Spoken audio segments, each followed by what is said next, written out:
Hello guys! Welcome to my vlog. For today, pupunta tayo sa Monster Building. From Chichachoy, sasakay tayo ng MTR going to Central. Ayan guys, pagkatapos natin sumakay ng MTR to Central, pagdating natin sa Central guys, lilipat tayo ng MTR, lilipat tayo sa South Island Line going to Quarry Bay Station. Lipat tayo ng train. Of course, going to Quarry Bay Station. Of course, huwag kayo matakot guys because pag nagsasalita ang operator sa loob ng ng train, of course, may translation naman into English. Ayan lumabas na mga tao pero may nakita akong gwapo.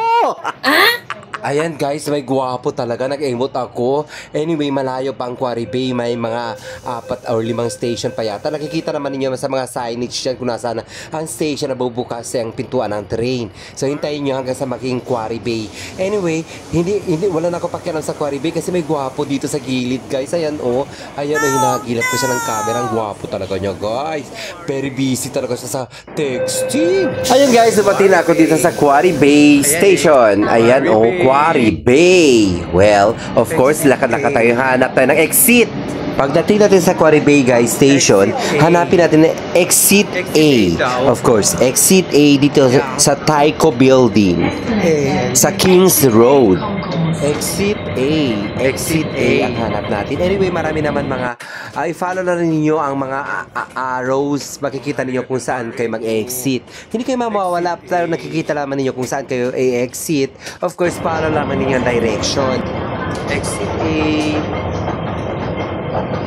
Ayan guys, hindi kayo malilito pero actually malilito kayo pag hindi kayo nagbabasa. Kailangan magbasa kayo at saka kung hindi nyo alam, punta kayo sa information na tatanungin ninyo. Anyway, marami na mga signage dito. Makikita ninyo kung saan kayo mag-exit. Continue on walking and follow the direction. At higit sa lahat, dapat yung SIM card ninyo, if galing kayo sa Pilipinas, may SIM card kayong dito sa Hong Kong and Macau, yung mga SIM card na umaandar dito sa international, dito sa abroad, of course. Kasi kung hindi niyo mahanap, hanapin ninyo through Google Map. Ayan nakita ko ng exit A. Ayan mga amigos and amigas, nakita ko ng exit A. Of course, i-follow lamang ninyo ang mga arrow kung saan tinuturuan. Ayan, aakyat naman ng escalator, may arrow pa rin, exit A. Ayan, go lang si bakla. Ayan, rampa na rampa si bakla. Follow sa arrow kung saan pupunta ang exit. Ayan guys, nakalabas na ako sa MTR. Nandito na ako sa Kings Road. Ayan mga amigos and amigas, lakad-lakad lang dito sa Kings Road. At makikita ninyo sa dulo na mayroon doon overpass. Diretso lang kayo guys. Lakad ng lakad. Nag-emot pa si bakla. Nag-emot talaga rampa. Kasi pupunta talaga siya sa Monster Building. Ang first itinerary niya guys. Dito sa lovely Hong Kong. Ayan lakad-lakad kayo dito sa Kings Road. Makikita ninyo. Ayan doon sa dulo yun nakikita nyo may overpass doon. Pagdating doon sa overpass, tatawid ka sa kabila. Ayan, nakikita na ninyo doon. Walking at Quarry Bay guys.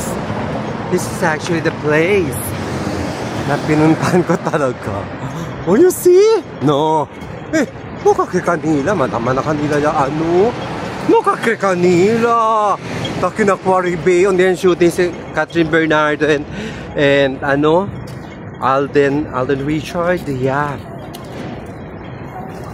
Ayan, tumawid na ako sa kabila guys. And then, lakad lang kayo ng lakad dito. Makikita ninyo dito may parang palengke doon. Diretso kayo, lakad ng lakad. And then, pasok turn to the right. Ayan, pag turn to the right, dito na kayo sa Monster Building. The Monster Building is a complex, yes guys, made up of 5 different buildings. These are Yik-Fat Building, Mountain View Mansion, Oceanic Mansion, Fukchung Building, and Chikyong Building.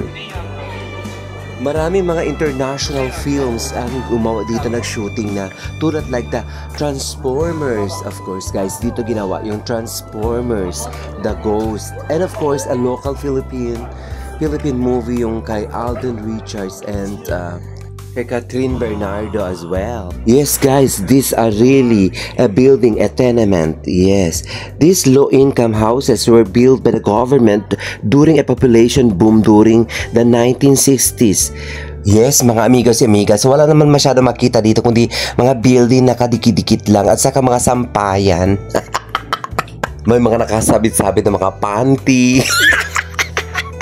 Anyway guys, ang ganda-ganda din talaga tignan for photography. Anyway, ang ganda-ganda tignan. Pero wala kayo masyadong magawa dito, just only merely photography. Pero marami talaga mga turista pupunta. Because of course, sumikat ito during those times na may nagpicture ito sa Instagram. And of course, mga mahilig sa art, makita mga something like this. Of course, mga nag-shooting dito, mga international films. Marami mga pelikula na ginawa dito guys. And of course, yung I Love You Goodbye by Alden Richard, and of course Catherine Bernardo. Dito sila nag-shoot guys. And of course I can say that amazing, the place is amazing actually.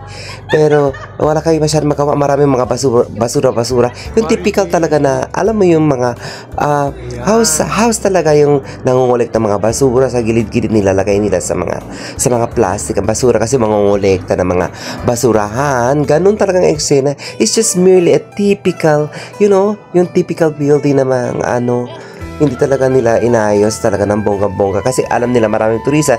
They prefer to give the authentic look of a place. Yung tinitirhan talaga, I mean. Well, paano ito nabuhay guys? Monster building. As you can see, with the rapid inflation of prices in Hong Kong, as well as a growing population, there was a sudden need for additional housing which didn't take up a great deal of space. Thus, the Monster building was born. Well guys, the Monster building is the most popular reason for tourists to visit Quarry Bay. The 5 high-rise buildings around the outside of the estate create a tunnel effect when standing at the bottom looking up. Yes, mga amigos and amigas, nandito kayo sa gitna, of course, tapos ikot-ikot kayo, titingnan niyo sa taas para kayo nasa loob ng tunnel guys, surrounded by high-rises buildings talaga. At saka makikita niyo ang taas-taas talaga ng mga buildings guys. Ayun nakikita niyo, it's very huge, it's very tall. At saka marami nakasampay-sampay. May mga basura-basura pa sa gilid. Ayun as you can see, pag tumingin kayo sa taas, kakaiba para siyang drawing na nasa loob ka ng tunnel. At saka yung nga sinabi ko a while ago, na ang dami mga sampay-sampay.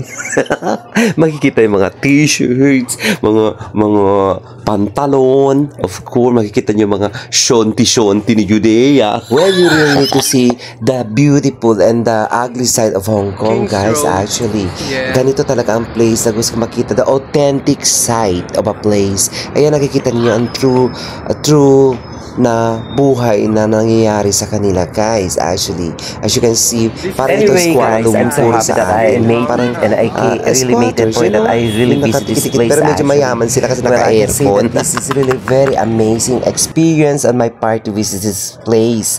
Of course guys, thank you very much for watching, and of course please don't forget to like, share, and subscribe to my channel for more updates on my travel here in the beautiful and lovely Hong Kong.